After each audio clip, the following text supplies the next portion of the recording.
What's up, everybody? Anthony here with Empire Music, empiremusic.com. A great day in Empire Music, which is the majority of the days here. Even better when we get to play amazing, amazing basses, or at least I do. And today, certainly no exception, Castedosa Conchers Short Scale Bass. I've done a fair amount of content on these basses already. This is the first time I've seen this finish come in Ocean Turquoise Metallic. Very, very cool. Some subtle differences with this instrument versus ones that we have received before. And obviously the color, first time we've seen it. Love the way that juxtaposes with the brown headstock. It's also the first one that's come through with flat-wound strings on it and without the mole burst on the back of the neck. And I really, really like the way that looks. I love that deep red look against the blue. It's actually a really nice color combination to me, oftentimes when I see it. And it gives me the opportunity at one point in this video to kind of showcase one that I've done a video on before, but we have this aged black sparkle that's still in stock. This has that mole burst on the back. But this has round wound strings on it. So at one point, I figure while we have them, let's showcase how versatile these basses can be, not only within themselves with the pickup configuration, which I'll get into in a second, but also with what changing the strings does to it. And on my personal Castedosa, I've done a video on that exact bass too. It's a natural one. I actually did a video with Jonathan Hitchke, who came through on behalf of Carlos Lopez and Castedosa to kind of launch these basses. So I've talked a lot about them and I love them. They're near and dear to my heart, like I said, as I own one. But I just put half wounds on my personal one. So I have a decent amount of experience at this point with kind of how strings affect the instrument. So I think I'm qualified to at least show it off here in the video. So spec-wise on these things, first and foremost, if you're not familiar with what Castedosa is, it's a brand from Carlos Lopez, who is a former master builder at Fender Custom Shop. At this point, that's just really kind of an aside to the story, though. He's really forged his own path in the electric guitar and is starting to as well in the bass world there. We've been selling the Castedosa line now for, probably going to be wrong when I put a date on it, but 2 or 3 years at this point, about 2 years, let's say. We started with like the Conchers baritone guitars and then the Mariana like Telly style. And now he's doing an Abbey, which is like his Strat style. He has a semi-hollow. There's really he's really expanding the lines, and every single iteration of his lineup, or every model in his lineup, is just the absolute best of that style. So everything that Carlos gives you, the total package is just really full of not only artistry, but playability. It's his decades of experience building, and it really comes across in the fit and finish, the feel, the tone, the versatility of all the instruments too. I've played my personal Concher short scale bass in many different styles at this point, from soul and kind of funk music to more of like rock, almost into like the progressive, modern progressive rock kind of vibes to it too. So super versatile basses. Even though they look more on the vintage side, they are remarkably versatile and can be very modern too at the same time, which is cool. So spec-wise, we have alder body, you have a volume, a tone, three-way switch. Now the three-way switch is going between two beautiful looking and sounding Curtis Novak pickups. We have the Harmony style gold foil in the bridge.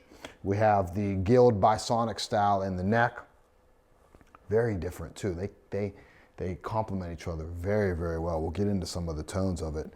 I have a roasted maple neck. It's a C, it's a V to C. So it starts down here at a V with a little more of a pronounced spine on the back here I'm talking about, up to a C, which flattens out a little bit there, I think, to my hand. Set neck, the most beautiful, I've said it before, the most beautiful fretwork you're ever gonna see on an instrument. In fact, owning one of his basses has made me such a Brent, who does our filming, laughs at me because I'm such a fretwork snob at this point. Every time I grab an instrument, I'm like, oh, what's up with the fretwork? Or this is gorgeous fretwork. I'm so judgmental about that stuff. But it really is, I've said this before, it's kind of like inspiring looking, very, very rounded, just so clean. Ebony fretboard, 1.5 inches at the nut, bone nut, reverse gear, Kluson tuners, and just exquisite, exquisite instruments. They do not come cheap.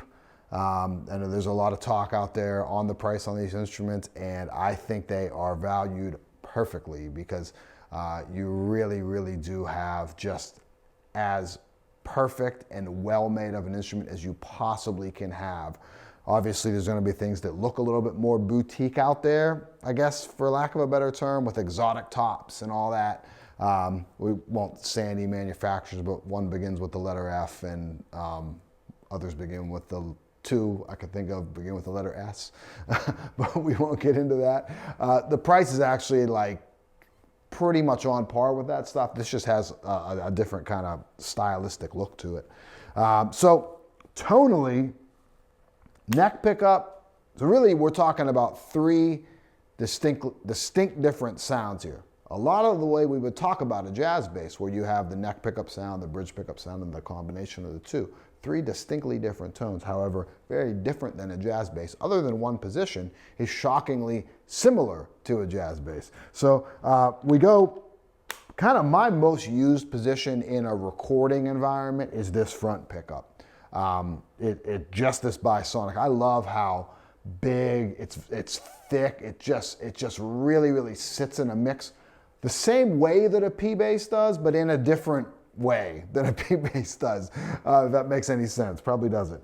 And then the middle position is really my favorite tone for like live playing because it offers this amount of cut and clarity, but it doesn't necessarily go away from that low end fundamental. And then in the bridge position, you have like jazz bass on 1,000 mid-range. So much like just in your face mid-range, that lack of a better term, that Jocko-y kind of just missile-like mid-range. And the short scale instrument, this is short scale, I think I said that, but it's 30 inches from nut to the bridge, the saddles. That also helps that kind of mid-range poke out there. So the pickup is very complementary of the scale length, which is cool. So this one, we'll focus just on this one with the flat wound strings. This has labella flats 45 to 105 on it. Great strings, love labellas. They feel great, they sound great. Nice amount of tension, nice amount of slinkiness, especially on short scale. So let's go middle position, which is what I did the intro in there. We're gonna go full tone, full volume. Check this out. So yeah, just hear it. No need to talk about it.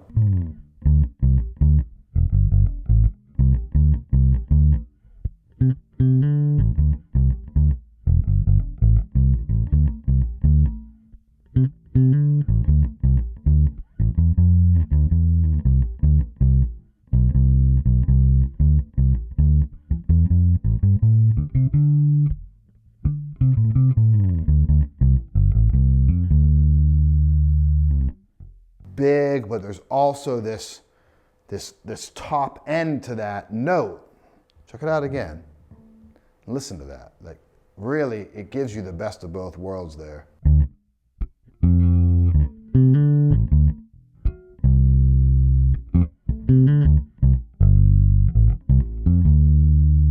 It's a brilliant sound. It really, really is. Now, check out just the front pickup and keep that kind of sound in your head that we get from the middle, right? So here's just front.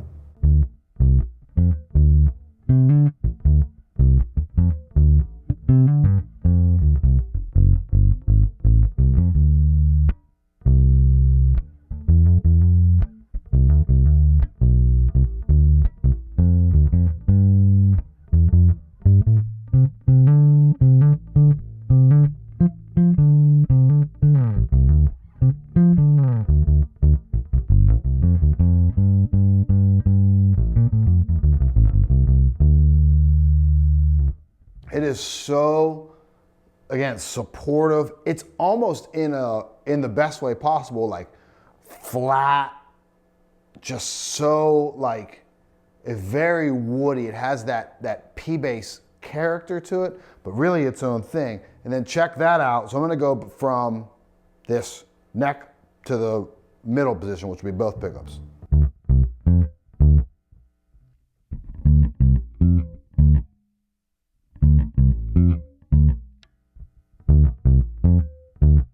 The mid-range kind of curve shifts a little bit, but there is still this defining voice of the instrument. It's shocking how big that is. Now check out the bridge pickup on this. This is where like, even more shocking to me, was very jarring to me the first time I heard it, in a good way.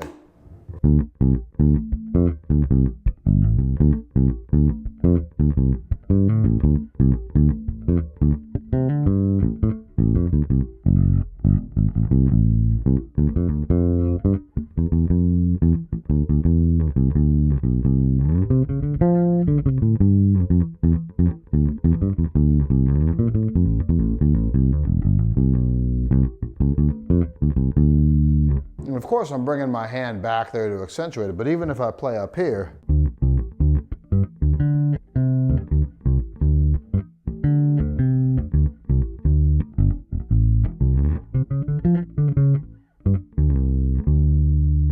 now all three, check it out. You really get the sum of the parts there in that middle position. I'll leave my hand up here too.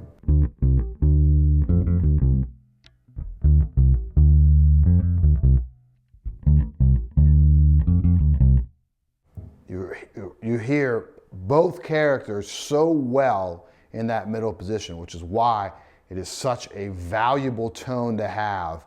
If you're in a setting where you need support, but you also need some cut, some clarity, a little bit of ability to kind of poke through some higher gain stuff, that gives you all that stuff in the middle position. And then also one of my favorite tones, and I haven't even moved, speaking of tone, the tone knob on it, is the pick palm muted in that middle position is so nice.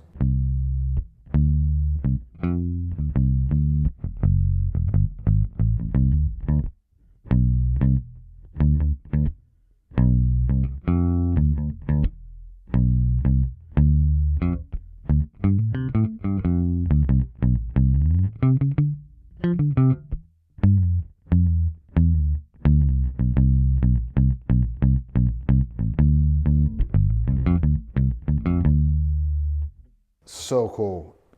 Bridge position is nice on that too, although we start to, at that point, I think, flirt with almost a different role that the bass would have.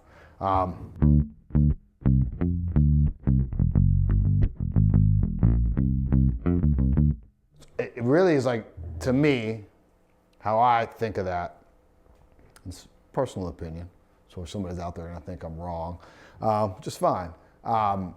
It almost flirts with like baritone. Like a tic-tac bass thing. And then neck position.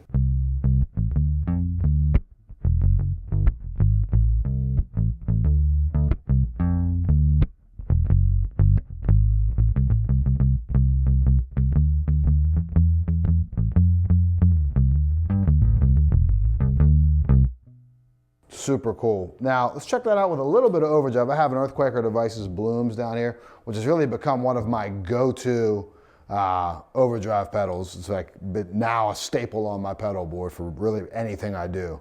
We'll go middle position there.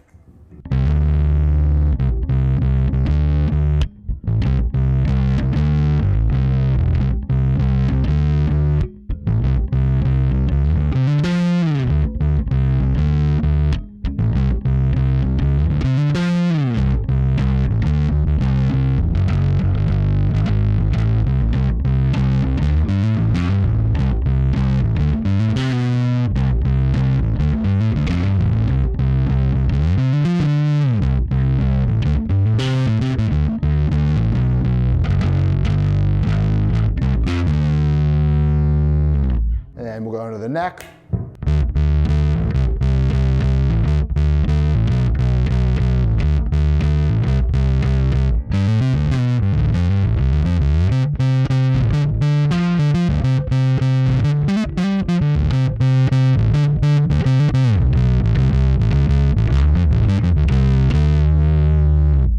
and then bridge just comes searing through, especially with this overdrive on.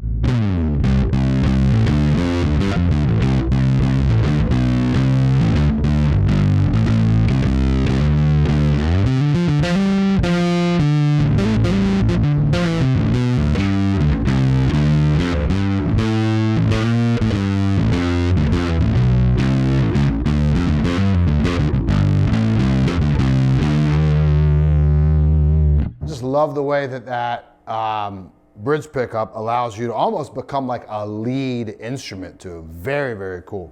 Now, since we have this aged black sparkle with rounds on it, let's take a look at how that compares. How just changing the strings on any bass is obviously going to have a pretty large impact on it, but I think we're going to find two things here. It'll change the way that the pickups respond, obviously, to attack. The other thing that I think is fun to kind of dispel in a way is when people are thinking, well, I'll just turn the tone knob down on my bass and I'll get that flat wound sound out of rounds. That is not the case. I think any bass player that has good experience is going to tell you that that really isn't it. You might be able to fake it a little bit, especially maybe with some EQ on some pedals or on your amp, but there is a quality to a round wound string and a quality to a flat wound string that are just different. To me, it's even with the tone rolled off, there's still something in the upper character to it that is just different. So let's go full volume, full tone, and we're gonna go middle position here on this, and then we'll do it on the black one.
All right, now we'll check out the neck position in that.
Now let's compare bridge position on those. And I will play, over the bridge there.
And now we will do the whole, the tone off kind of trick on the rounds.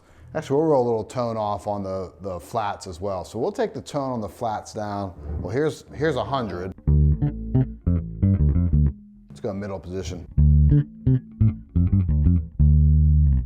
Let's roll that back to say 75. Yeah. 1, 2, and we'll go tone all the way off on the rounds, because I think that's how people think they're going to cheat their way into like the flat wound sound.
And I'm even going to add a little bit of tone onto that. So it'd go up like 10–15%.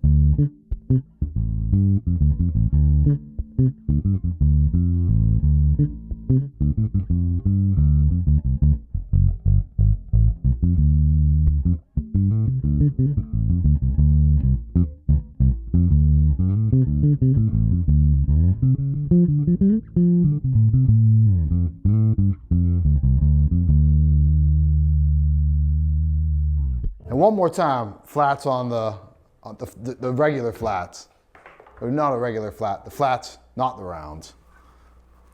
Just for reference, if I could make that any more confusing. Leave it in, Brent.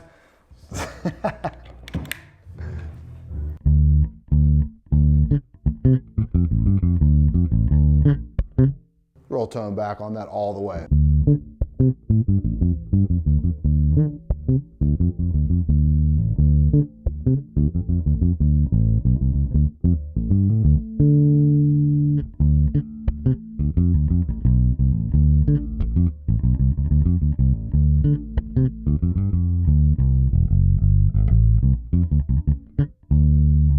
I love them both. I really, really do. There's uses for both, but they are very different. So I think there's no denying that there's I think a pretty big difference between flats, regardless of where you put tone, and rounds, regardless of where you put tones. They do not sound like each other. You're not going to have that. Luckily, these basses sound great both ways. So a lot of things going on in that video there. We got outtakes. We got showing off this amazing turquoise metallic, ocean turquoise metallic concher short scale with flats, and we have the comparison between the same bass for the most part with the round wound strings. And we also just have, you know, the reference point of pick your poison, flats or rounds. And in all, you know, if all things being perfect, you can have both. And I think that they both have their uses in music. So amazing basses. Give me a call at the shop, 412-343-5299. See what Castedosa stuff we have in stock. Again, super, super premium level instruments on par with any boutique bass manufacturer out there, obviously more vintage inspired. But if you're into the master built level stuff, super premium level basses, you should certainly be checking out these Castedosa Conchers short scale basses. Tone for days and shocking amounts of versatility, regardless of what strings you pick there. Cool, thanks for watching.